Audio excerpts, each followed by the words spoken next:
السلام علیکم ورحمۃ اللہ وبرکاتہ۔ الحمد للہ رب العالمین والصلاة والسلام علی سید الانبیاء والمرسلین وعلی آلہ واصحابہ اجمعین، اما بعد، واعوذ باللہ من الشیطان الرجیم، بسم اللہ الرحمن الرحیم۔ قال اللہ تبارک وتعالی فی القرآن العظیم: اهدنا الصراط المستقيم صراط الذين أنعمت عليهم۔ آمنت بالله صدق الله مولانا العظيم وصدق رسوله النبي الأمين المتين المبين الكريم، ونحن على ذلك لمن الشاهدين والشاكرين والذاكرين والحمد لله رب العالمين۔ آئیے ہم اور آپ عقیدت اور محبت کے ساتھ اپنے اور ساری کائنات کے آقا و مولا اللہ کے محبوب جناب محمد رسول اللہ صلی اللہ علیہ وسلم کی بارگاہ مقدسہ میں درود پاک نذرانہ پیش کریں۔ اللہم صلی علی سیدنا و مولانا محمد وبارک وسلم، صلاۃ و سلام علیک یا رسول اللہ، صلاۃ و سلام علیک یا حبیب اللہ صلی اللہ تعالی علیہ وسلم۔ اللہ کا لاکھ لاکھ شکر اور اس کا احسان ہے کہ اللہ نے ہمیں اور آپ سب کو آج کی اس مبارک اور بابرکت محفل میں حاضر ہونے کا موقع عطا فرمایا۔ اللہ کی بارگاہ میں دعا ہے پروردگار ہماری حاضری کو اور اس محفل کو اپنی بارگاہ میں قبول فرمائے۔ انشاءاللہ وقت کی پابندی کے ساتھ یہ محفل مکمل ہوگی۔ جتنا وقت کا اعلان کیا اس سے زیادہ وقت نہیں بڑھایا جائے گا، اور چونکہ یہ ارادہ بھی تھا کہ ابھی اس وقت میں صرف مفتی ثاقب اظہری صاحب کی ہی تقریر ہو، چونکہ سردی کا موسم بھی ہے تو بہت زیادہ لمبا پروگرام کرنے کا ہم لوگوں نے ارادہ بھی نہیں کیا تھا۔ چونکہ 2 روزہ پروگرام ہے، کل اتوار کے دن انشاءاللہ صبح 10 بجے سے پروگرام رہے گا، اور انشاءاللہ ظہر تک کا پروگرام ہے، اور پروگرام کے فوراً بعد جو ہے تبرکات کی زیارت بھی کرائی جائے گی، جس میں بہت ساری چیزیں ہیں، اور بالخصوص یہ ہے کہ سرکار کے منہ مبارک کے غسل کا پانی بھی انشاءاللہ تقسیم کیا جائے گا پروگرام کے بعد، جس کا آپ سب لوگوں کو انتظار تھا۔ پچھلی سال بھی تقسیم کیا گیا تھا، اور جو لوگ لے کر گئے اس مبارک پانی کو جو ہمارے آقا کے بال شریف سے لگا، بہت سارے لوگوں نے خبر دی کہ ہماری کچھ ایسی بیماریاں تھیں کہ جن کے لیے ڈاکٹر نے بھی منع کر دیا تھا کہ اب بس اللہ کے حوالے یہ بیماری اللہ ہی کرم فرمائے گا۔ منہ مبارک کے غسل کے پانی کو ہم نے پیا، اور پیتے پیتے اللہ نے ہمیں شفا عطا فرمایا۔ اس لیے کہ ہمارے لوگوں کو شفا ہو، پریشانیاں دور ہوں۔ کل الحمدللہ رات میں تقریباً 3 گھنٹے کا پروگرام رہا، تو غسل مبارک کا وہ پانی تیار ہے۔ انشاءاللہ کل پروگرام کے بعد محفل کے اختتام پر منہ مبارک کی زیارت بھی کرائی جائے گی۔ سرکار غوث اعظم رضی اللہ عنہ کے مزار شریف کی چادر کی زیارت بھی ہوگی، اور آپ کو چومنے کو بھی ملے گی۔ کعبہ شریف کا غلاف بھی انشاءاللہ آپ کو چومنے کو ملے گا، اور بھی دیگر تبرکات سرکار غوث اعظم رضی اللہ عنہ کا منہ مبارک بھی انشاءاللہ اس موقع پر آپ کو زیارت کرنے کے لیے ملے گا، تو وقت سے تشریف لائیے گا۔ اور چونکہ کل سنڈے کا دن ہے، اسی لیے ہم لوگوں نے اس پروگرام کو سوچ سمجھ کے رکھا تاکہ آپ لوگوں کو شرکت کرنے میں پریشانی نہ ہو، چونکہ یہ مبارک دن اور یہ تاریخیں سال میں صرف ایک بار آتی ہیں، تو ہمیں اور آپ کو چوکنا نہیں چاہیے۔ آرام، سونا، جاگنا یہ پوری زندگی کا ہے۔ اگر ہم پیران پیر سرکار غوث اعظم کی محفل میں گھنٹے 2 گھنٹے حاضر ہو کر اپنی محبت اور عقیدت کا شعور دیں، تو یقین جانیے اللہ والوں کی محفل میں آنے سے دلوں کی دنیا بدل جاتی ہے۔ سرکار اعلیٰ حضرت فرماتے ہیں: واہ کیا مرتبہ اے غوث ہے بالا تیرا۔ آپ نے پروگرام بہت ہی خاموشی سے سنا ہے، لیکن اب خاموشی سے بھی سنیں گے آپ۔ واہ کیا مرتبہ اے غوث ہے بالا تیرا، اونچے اونچوں کے سروں سے قدم اعلیٰ تیرا۔ واہ کیا مرتبہ اے غوث ہے بالا تیرا، اونچے اونچوں کے سروں سے قدم اعلیٰ تیرا، اونچے اونچوں کے سروں سے قدم اعلیٰ تیرا، اور سر بھلا کیا کوئی جانے کہ ہے کیسا تیرا۔ اے آقا غوث اعظم، یہ جو سر ہے آپ کا، اس سر کے بارے میں فرماتے ہیں سر بھلا کیا کوئی جانے کہ ہے کیسا تیرا، اولیاء ملتے ہیں آنکھیں وہ ہے تلوا تیرا، اولیاء ملتے ہیں آنکھیں وہ ہے تلوا تیرا، اور بس میں دے دے کے کھلاتا ہے پلاتا ہے تجھے، قسم دے دے کے کھلاتا ہے پلاتا ہے تجھے، تیرا اللہ تیرا چاہنے والا تیرا، تیرا اللہ تیرا چاہنے والا تیرا، اور میں تو مالک ہی کہوں گا کہ ہو مالک کے حبیب، یعنی محبوب و محب میں نہیں میرا تیرا، میں تو مالک ہی کہوں گا کہ وہ مالک کے حبیب، یعنی محبوب و محب میں نہیں میرا تیرا، اور تیری سرکار میں لایا ہے رضا اس کو شفیع جو میرا غوث ہے اور لاڈلا بیٹا ہے۔ سرکار غوث اعظم رضی اللہ عنہ کی بارگاہ میں عقیدت کو جو ہے پیش کر رہی ہے۔ غوث اعظم رضی اللہ عنہ کی زندگی کے بارے میں بڑے بڑے اولیاء اکرام فرماتے ہیں کہ اگر دنیا کے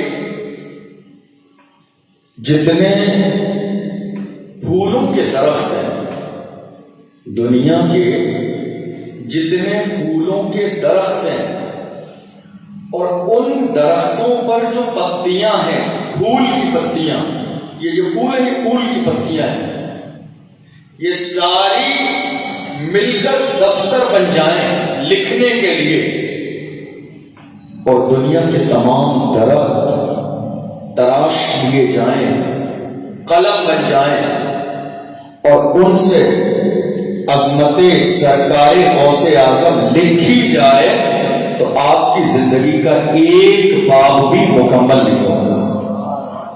اللہ نے جتنا عظیم مرتبہ سرکار غوث اعظم رضی اللہ تعالی عنہ کو عطا فرمایا ہے،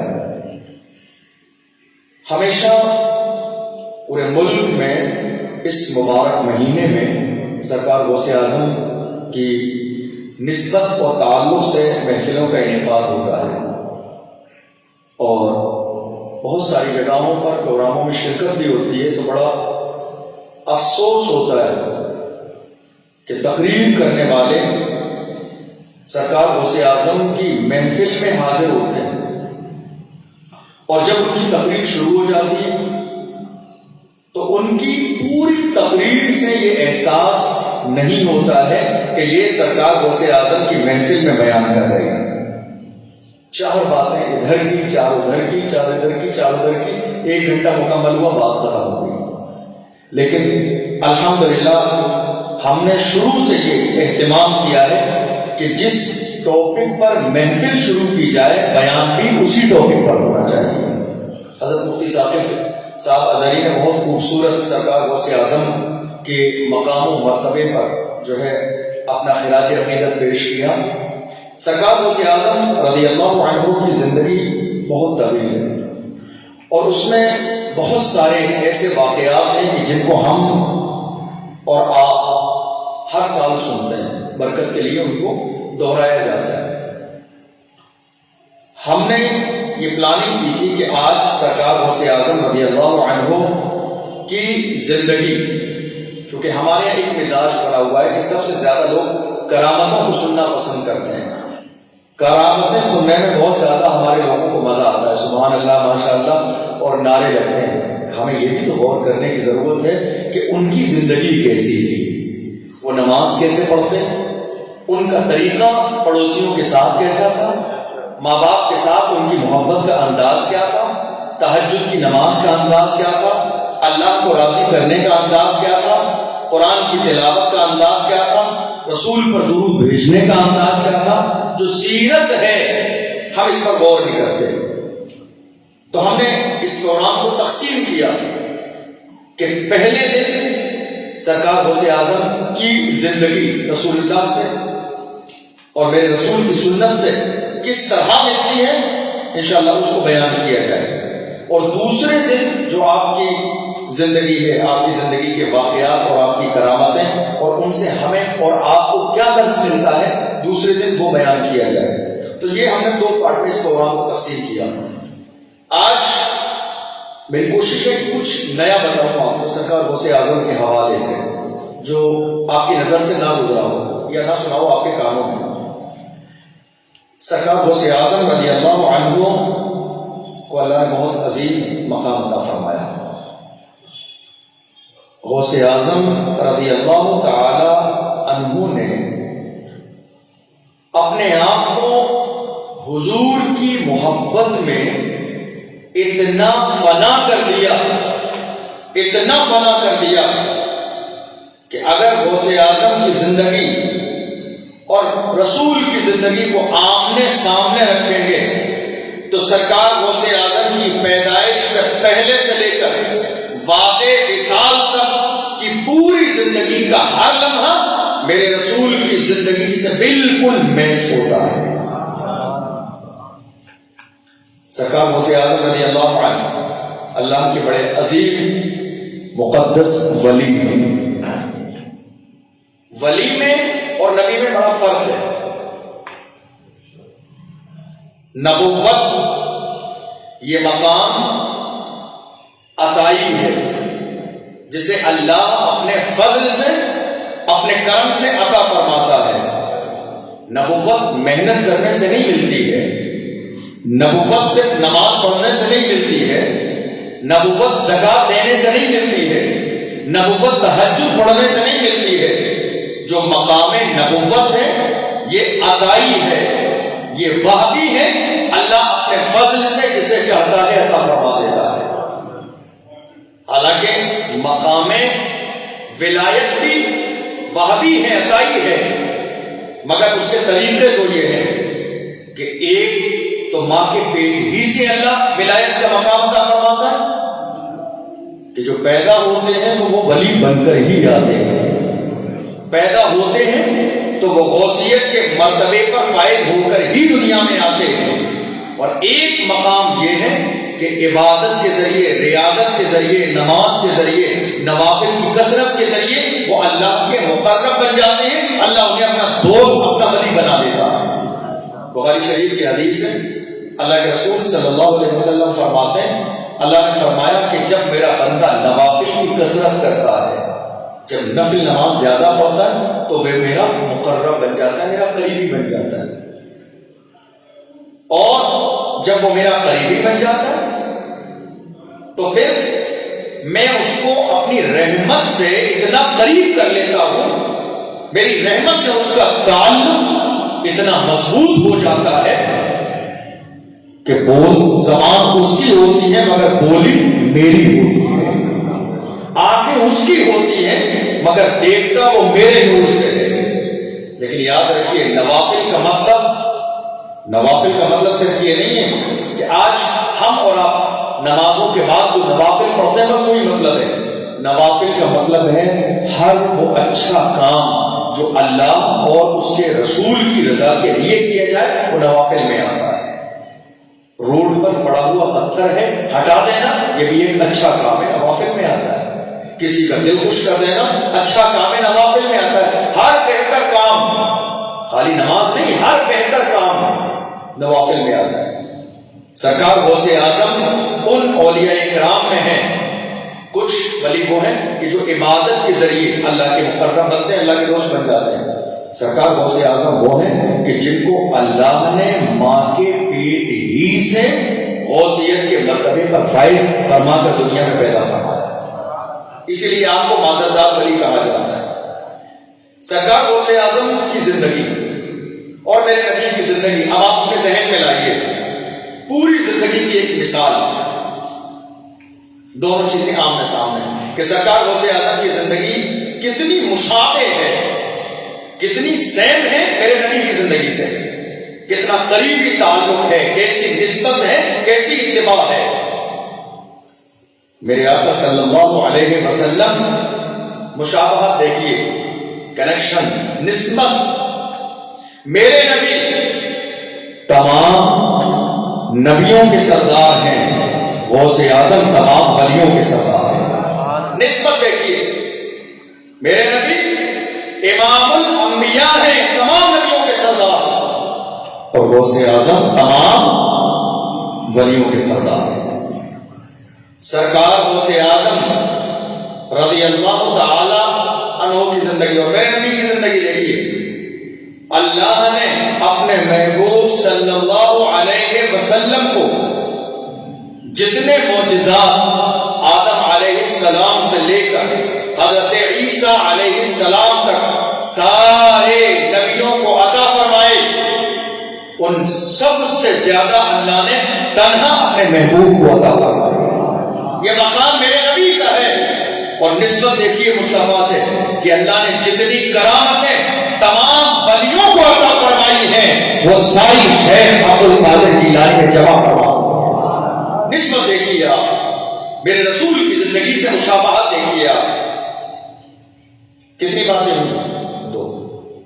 تیسری بات, اللہ کے محبوب صلی اللہ علیہ وسلم جب اس دنیا میں آئے, میرے نبی جب اس دنیا میں آئے, لیکن نبی کے آنے کا تذکرہ تو حضرت آدم علیہ السلام ہی سے چل رہا تھا. جتنے نبی آنے والے تھے کسی نے یہ نہیں کہا میں آخری ہوں. ہر آنے والا کہتا ہاں میرے بعد کوئی آنے والا ہے. ہر آنے والا کہتا کوئی آنے والا ہے. 500 سال, 600 سال, 700 سال آدم علیہ السلام سے لے کر حضرت عیسیٰ علیہ السلام تک یہ ذکر چھڑا ہوا ہے میرے بعد کوئی آنے والا ہے.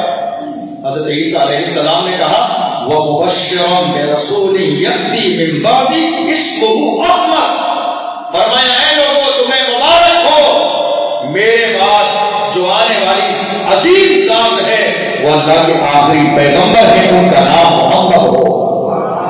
عیسیٰ علیہ السلام مبارک بات ہے, نبی آئے نہیں ہیں, نبی دنیا میں آئے نہیں ہیں. حضرت عیسیٰ علیہ السلام آنے سے پہلے بشارت دے کے جا رہے ہیں. حضرت موسیٰ علیہ السلام نے اپنے ماننے والوں کو بشارت دی. حضرت یعقوب اور حضرت یوسف علیہ السلام نے نبی کے آنے کا اعلان فرمایا کہ آخر میں آنے والے اللہ کے محبوب ہیں. سب اعلان کر رہے ہیں آخر میں آنے والے. عیسیٰ علیہ السلام اعلان کر رہے ہیں میرے رسول کا مقام. اب اگر نظر دوڑائیے سرکار غوث اعظم رضی اللہ تعالیٰ عنہ کی زندگی پر, تو غوث اعظم ابھی بغداد کی سرزمین پر پیدا نہیں ہوئے. پیدائش سے کئی سال پہلے جنید بغدادی نے بغداد کے منبر سے کھڑے ہو کے کہا تھا ان قریب بغداد معلیٰ کی سرزمین پر ایک ایسا آنے والا عظیم شخص ہوگا جو اس منبر پہ کھڑے ہو کے کہے گا میرا یہ قدم تمام ولیوں کی گردن پر. آئے نہیں ہے, پیدائش نہیں ہوئی ہے, جلوہ گری نہیں ہوئی ہے. آنے سے پہلے جنید بغدادی بغداد معلیٰ کے منبر سے کھڑے ہو کے اعلان فرماتے ہیں میرے بعد جو آنے والا ہے اس کا مقام یہ ہوگا وہ ولیوں کا سردار ہوگا. اس کا مقام یہ ہوگا کہ وہ اللہ کی بارگاہ میں جو عرصی لگائے گا زبان سے بات نہیں ملے گی, اللہ اسے پورا فرمایا اے لوگوں وہ آنے والا اعلان کرے گا کہ میرا یہ قدم تمام ولیوں کی گردن پر ہے. اور آپ نے فرمایا وہ جب آئیں گے پھر اعلان کریں گے, پھر ولی اپنا سر جھکائیں گے, اے لوگوں گواہ رہنا میں ان کے آنے سے پہلے اپنی گردن جھکائے دیتا ہوں. آئے نہیں ہیں میرے نبی, آئے نہیں ہیں, آنے سے پہلے میرے نبی کی آمد کے نعرے لگائی جا رہے ہیں. مشابہت دیکھو غوث اعظم کی زندگی کی میرے نبی کی زندگی سے. یہ کمال کی نسبت ہے, یہ محبت ہے, رسول کی ذات میں فنا ہونے کا ایک انداز ہے. آئے نہیں ہیں مگر آنے سے پہلے نعرے لگائے جا رہے ہیں۔ اور دیکھو آپ، سرکار غوث اعظم وہ عظیم ذات ہیں کہ جن کے آنے سے پہلے خود میرے نبی نے ان کے والد کے خواب میں آ کر آنے کی خوشخبری سنائی۔ آپ کے والد گرامی حضرت ابو صالح موسیٰ جنگی دوست رحمت اللہ علیہ خواب میں ہے، سو رہے ہیں، آرام فرما رہے ہیں۔ اللہ کے محبوب صلی اللہ علیہ وسلم ان کے خواب میں تشریف لائے۔ سبحان اللہ۔ سنا ہے آپ ہر عاشق کے گھر تشریف لاتے ہیں، میرے گھر میں بھی ہو جائے چراغا یا رسول اللہ۔ میرے نبی تشریف لائے اور فرمایا ہنیئا لک، اے ابو صالح تیرے لیے خوشخبری ہو، تیرے لیے خوشخبری ہو کہ ان قریب تیرے گھر میں ایک بیٹا پیدا ہونے والا ہے، وہ پیدا تیرے گھر میں ہوگا، مگر یاد رکھنا وہ میرا بیٹا ہے۔ سرکار اللہ حضرت نے فرمایا تھا تیری سرکار میں لاتا ہے رضا اس کو شفیع جو میرا غوث ہے اور لاڈلا بیٹا تیرا۔ بیٹا اسی لیے کہا چونکہ بیٹا بریلی کے احمد رضا نے بعد میں کہا، مدینے والے مصطفیٰ نے بیٹا پہلے کہا ہے۔ سرکار غوث اعظم کے لیے میرے نبی نے فرمایا وہ میرا بیٹا ہے، اور فرمایا وہ میرا بھی محبوب ہے، میرے پروردگار کا بھی محبوب ہے۔ میرے رسول نے فرمایا وہ آنے والا ہے، اس کی عظیم شان ہوگی، اللہ اسے عظیم مرتبہ عطا فرمائے گا۔ آئے نہیں ہیں مگر آنے سے پہلے ان کی آمد کے تذکرے کیے جا رہے ہیں، وہ آئے نہیں ہیں، ان کے آنے سے پہلے ان کی آمد کے نعرے لگائے جا رہے ہیں، وہ آئے نہیں ہیں، ان کی آمد سے پہلے ان کا ذکر کیا جاتا ہے۔ کتنی نسبتیں ہوں گی؟ چوتھی، میرے رسول صلی اللہ علیہ وسلم جب اس دنیا میں پیدا ہوئے تو میرے نبی کے پیدائش کا انداز یہ تھا کہ اللہ کے محبوب صلی اللہ علیہ وسلم جب آئے تو سجدے پہ گئے اور اپنی امت کی بخشش کی دعا فرمائی۔ یہ میرے نبی کا انداز ہے۔ غوث اعظم کی پیدائش کو ملاحظہ فرمائیے۔ سرکار غوث اعظم جب اس دنیا میں تشریف لائے تو کتابوں میں لکھا ہے شعبان کے مہینے کی 29 تاریخ تھی، لوگ چکر میں پڑ گئے، بادل کا موسم ہے، چاند نظر آیا کہ نہیں آیا، روزہ رکھیں یا نہ رکھیں۔ لوگوں نے کہا آپ کی والدہ بڑی نیک ہے، ان سے چل کے مسئلہ پوچھ لیتے ہیں۔ والدہ کے پاس گئے تو آپ کی والدہ نے فرمایا یہ تو پتہ نہیں کہ چاند ہوا کہ نہیں ہوا، ہاں اتنا ضرور ہے کہ میرے چاند نے دودھ نہیں پیا ہے، میرے چاند نے دودھ نہیں پیا ہے۔ یہ اس بات کی دلیل ہے کہ میرے شہزادے نے روزہ رکھ لیا ہے، جاؤ روزہ رکھو، چاند ہو گیا ہے۔ انداز دیکھیے میرے نبی سے، مشابہت دیکھیے۔ لوگ کرامتیں تو بیان کرتے ہیں، یہ بھی تو بتاؤ کہ غوث اعظم کو میرے رسول کی زندگی سے نسبت کیسی ہے۔ پانچویں چیز، میرے رسول جب اس دنیا میں آئے تو یتیم بن کر، میرے نبی آئے یتیم بن کر۔ یتیم بن کر آنے کی حکمتیں کیا ہیں میں نے ربیع الاول میں بتائی تھی، شاید کسی کے ذہن میں ہو، اور نئی ذہن میں ہے تو صرف ایک بتا دوں، اس وقت کافی بتائی، ایک بتا دوں میں۔ میرے نبی دنیا میں یتیم بن کر آئے، والد کو اللہ نے پہلے ہی اٹھا لیا۔ کیوں؟ والد اگر زندہ رہتے، والد اگر زندہ رہتے تو یہ ممکن تھا کہ کوئی اور بھائی پیدا ہو جاتا۔ والد اگر زندہ رہتے تو یہ ممکن تھا، یہ پاسبل تھا کہ کوئی بھائی پیدا ہو جاتا، اور جب کوئی چھوٹا بھائی پیدا ہوتا تو میرے نبی اس کے رشتے میں بڑے بھائی ہو جاتے۔ اللہ کی رحمت کو گوارا نہیں ہے کہ کائنات میں کوئی ایسی شخصیت ہو جو رشتے میں کہے محمد میرے بڑے بھائی ہیں۔ خبردار، محمد کو بھائی نہیں کہنا، کہنا ہے تو امام الانبیاء کہو، شمس الضحیٰ کہو، بدر الدجیٰ کہو، صدر العلا کہو، نور الہدیٰ کہو، کہف البرا کہو، مصباح الظلم کہو، سید الامم کہو۔ اللہ نے محبوب کو یتیم بنا کر بھیجا۔ سرکار غوث اعظم کو اگر دیکھیے تو آپ اس دنیا میں آئے اور آپ کے والد گرامی کا انتقال ہو گیا، انتقال ہو گیا۔ یتیمی کا دور میرے رسول کا بھی ہے، اور یتیمی کا دور سرکار غوث اعظم کا بھی ہے۔ یتیمی کا دور اے اللہ کیوں ہے؟ وجہ یہ ہے، ہیرا ہوتا تو ہیرا ہی ہے، لیکن جب تک اس کو بھٹی میں ڈال کے تپایا نہیں جاتا ہے تب تک لوگوں کی نظر میں وہ عزت نہیں ہوتی۔ لوہا لوہا ہے، مگر اس کو پگھلا کر ڈیزائن بنانے کے لیے، عزت اور عظمت والا بنانے کے لیے بھٹی میں جانا پڑتا ہے، پریشانی کے مرحلے جھیلنا پڑتے ہیں، آگ میں جانا پڑتا ہے، تب جا کے دنیا کی نظر کے سامنے وہ ایک عظیم خوبصورت ڈھانچے میں ڈھل کے آتا ہے۔ اللہ نے آپ کو یتیم اس لیے بنایا تاکہ آپ کی ذمہ داری باپ پر نہیں، پروردگار کی ذات پر رہے، باپ پر نہیں، خدا کی ذات پر۔ عربی میں باپ کو کہا جاتا ہے اب، کیا کہا جاتا ہے؟ اب، الف بے زبر اب، باپ۔ ہمارے یہاں کہا جاتا ہے جس کا کوئی نہیں ہوتا ہے اس کا رب ہوتا ہے۔ تو اللہ نے باپ کو اٹھا لیا، جس کا اب نہیں، یعنی باپ جس کا اب نہیں اس کا رب ہوتا ہے۔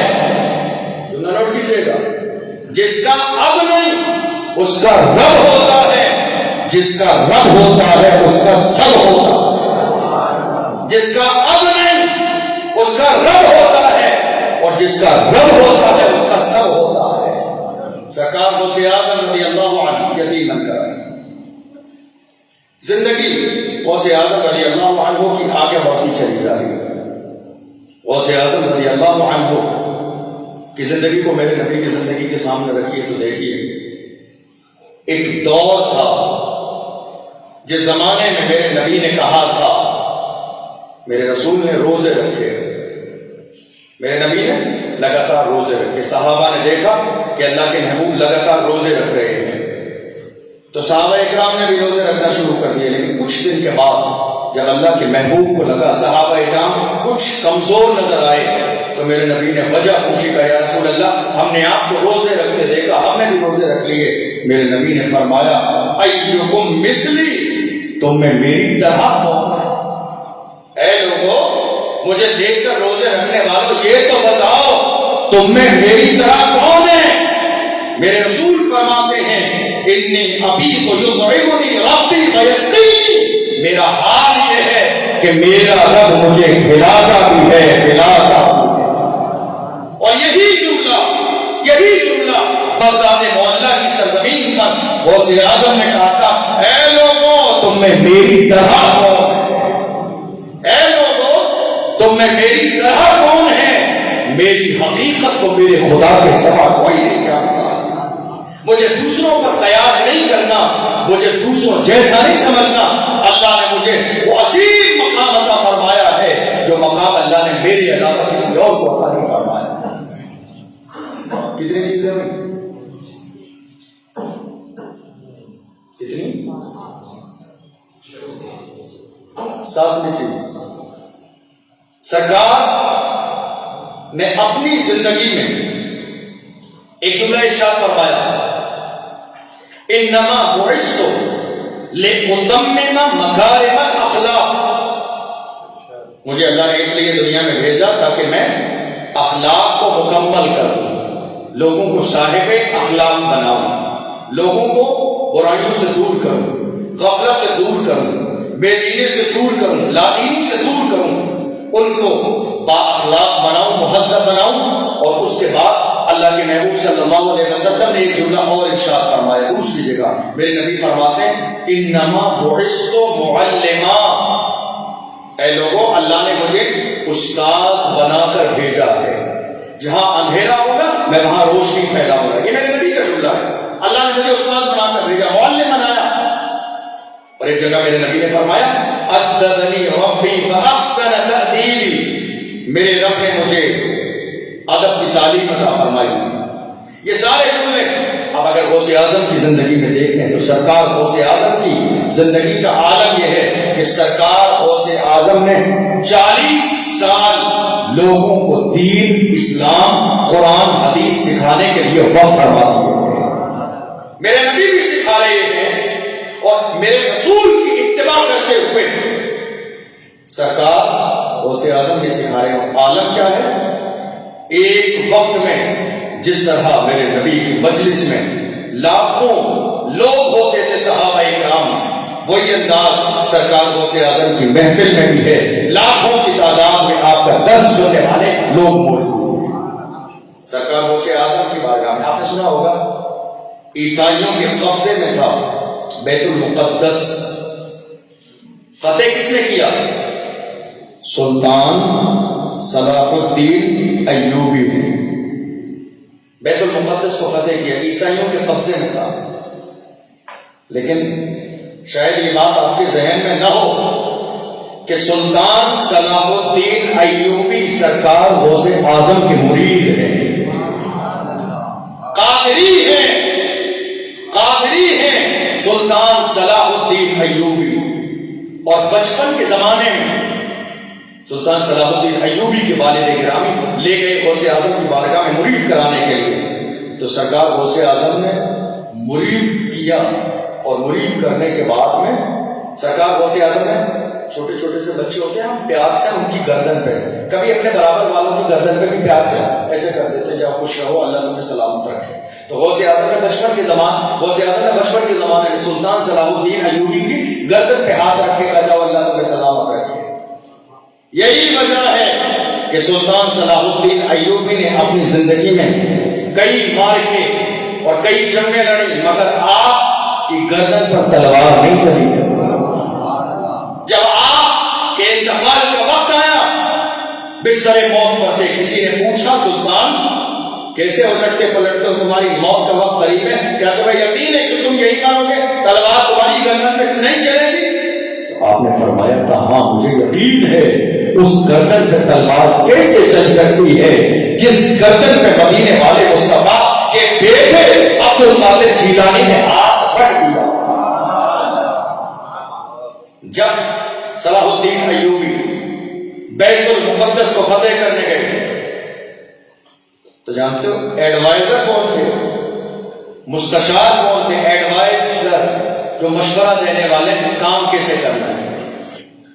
مشورہ قرآن میں ہے، مشورے کا حکم قرآن میں ہے، مشورہ میرے نبی کی زندگی میں ہے۔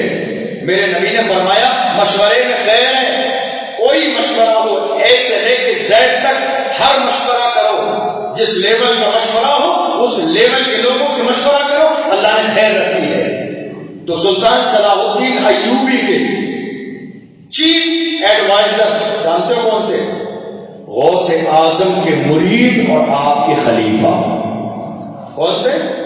غوث اعظم کے مرید اور آپ کے خلیفہ۔ اور بیت المقدس کو فتح کرنے والا جو لشکر تھا سلطان صلاح الدین ایوبی کا، وہ جانتے ہو کون تھا؟ سرکار غوث اعظم کی بارگاہ سے پڑھ کر عالم اور مفتی بننے والے سارے شاگرد تھے جو صلاح الدین ایوبی کے ساتھ بیت المقدس کو فتح کرنے کے لیے صفیں لگائے کھڑے ہوئے۔ لوگ کہتے ہیں آج اگر ہم ایک جملہ بول دیں، کوئی عالم ایک جملہ بول دے مسلمانوں کی حمایت کے لیے، ایک جملہ نکال دے، لوگ کہتے ہیں یہ عالم ہے، ان کو سیاست سے کیا مطلب ہے، ان کو قوم کی بات کرنے سے کیا مطلب ہے، انہیں مسجد اور مدرسے میں ہونا چاہیے۔ آپ دیکھیے بیت المقدس کو فتح کرنے والا لشکر سلطان صلاح الدین ایوبی لے کے گئے ہیں، اور سلطان صلاح الدین ایوبی کی قیادت میں اس لشکر میں ایک سے ایک بڑا عالم ہے، ایک سے ایک بڑا مفتی ہے، ایک سے ایک بڑا اللہ والا ہے، ایک سے ایک بڑا فتویٰ دینے والا مفتی، اپنے وقت کا حدیث پڑھانے والا شیخ الحدیث ہو۔ قیادت کے اصل حقدار یہی ہیں جو دین جانتے ہیں، جو اسلام جانتے ہیں، جو قرآن جانتے ہیں، جو نبی کی شریعت جانتے ہیں، جو حرام و حلال جانتے ہیں، اچھی اور بری چیزوں کو جانتے ہیں۔ اللہ نے اصل قیادت کا حق انہی علماء کو عطا فرمایا ہے۔ سرکار غوث اعظم کے شاگرد، آپ کی تعلیمات سرکار غوث اعظم کی بارگاہ سے ہر سال 3000 لوگ، کتنے کتنے 3000 لوگ عالم اور مفتی بن کے فارغ ہو گئے آپ کے کلاس سے، آپ کی درسگاہ سے. کتنے 3000 لوگ. سرکار غوث اعظم نے مدرسے میں 33 سال بحیثیت ٹیچر مدرس 33 سال درس دیا. اب آپ اندازہ لگائیے 3000 کے اعتبار سے کہ میرے نبی نے جب وصال فرمایا، 8ویں بات بتا رہا ہوں، میرے رسول نے جب وصال فرمایا تو کم سے کم میرے نبی نے 1 لاکھ سے زیادہ صحابہ اکرام چھوڑے جو عالم بھی تھے، فاضل بھی تھے، مفتی بھی تھے، شریعت کے مسائل کو نکال کر امت تک پہنچانے والے تھے. میرے نبی نے پردہ فرمایا مگر امت کو تنہا نہیں چھوڑا. بڑے بڑے جلیل القدر صحابی میرے نبی دے کر گئے. اور جب غوث اعظم کا دور آیا، آپ نے وصال فرمایا تو غوث اعظم نے بھی اپنے 33 سالہ درس و تدریس کے بعد 1 لاکھ سے زیادہ بڑے بڑے عالم اور مفتی چھوڑے امت کو سیدھا راستہ دکھانے کے. مشابہت دیکھیے زندگی میں. سرکار غوث اعظم رضی اللہ عنہ کی نئی بات، میرے رسول صلی اللہ علیہ وسلم جب مکے میں آئے تو اللہ کے محبوب صلی اللہ علیہ وسلم کا سامنا ایسے لوگوں سے تھا جو دین اور اسلام کے دشمن تھے، پیغمبر کی ذات کے دشمن تھے، مٹانے کی پلانے کے کرتے رہتے تھے.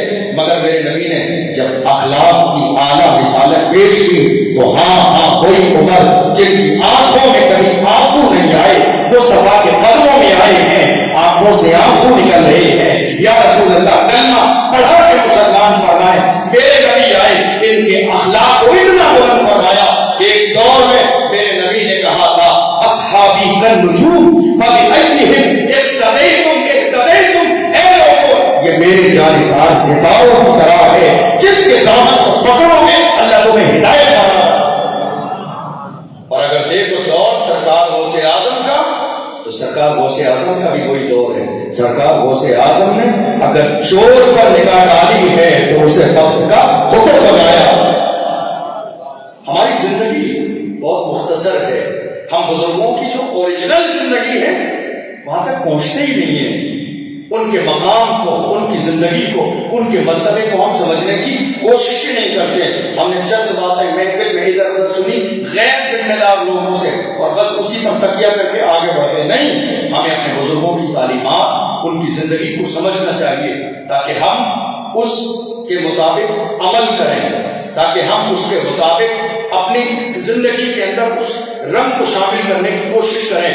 اللہ کی بارگاہ میں دعا ہے پروردگار عالم ہماری اس محفل کو اپنی بارگاہ میں قبول فرمائے.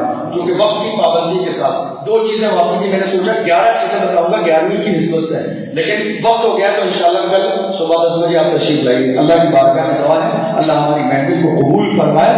وآخر دعوانا الحمدللہ رب العالمین.